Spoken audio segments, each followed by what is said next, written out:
Hey folks, have you spent good money on a website, made a major investment in this tool that you thought was going to be this fantastic marketing tool for your company, was going to drive new people to your website? It could be anybody depending on your business model. It could be the federal government, a state government. It could be that big company you've been trying to reach. It could be that you're a small business who is trying to reach all of your target audience that you think are going to come to your website, and boom, they're going to be filling out forms and, well, it's just not working. The email funnel is empty.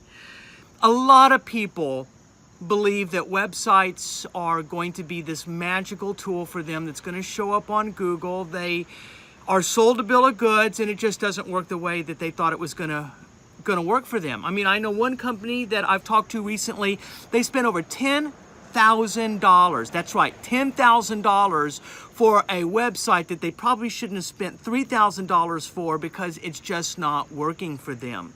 And they're frustrated and they're upset. And so I went through a process of helping them learn how to use their website to become an asset instead of just an expenditure on their accounting worksheet. So that's what we're going to talk about in this video series. How do we take your website and make it the central part of your universe?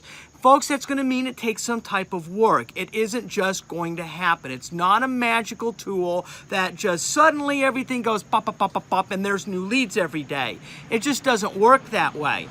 So we're going to go through this process to teach you basically the spider web. That's what I like to call it. There's the center of your universe at your website. There's one layer, there's another layer, there's another layer, and all of them are connected together somehow, right?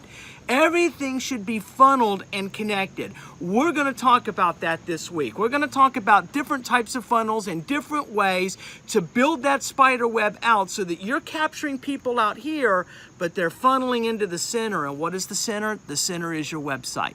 So if you're ready to go, message me below. Tell me a little bit about your experiences to this point if you're watching this video.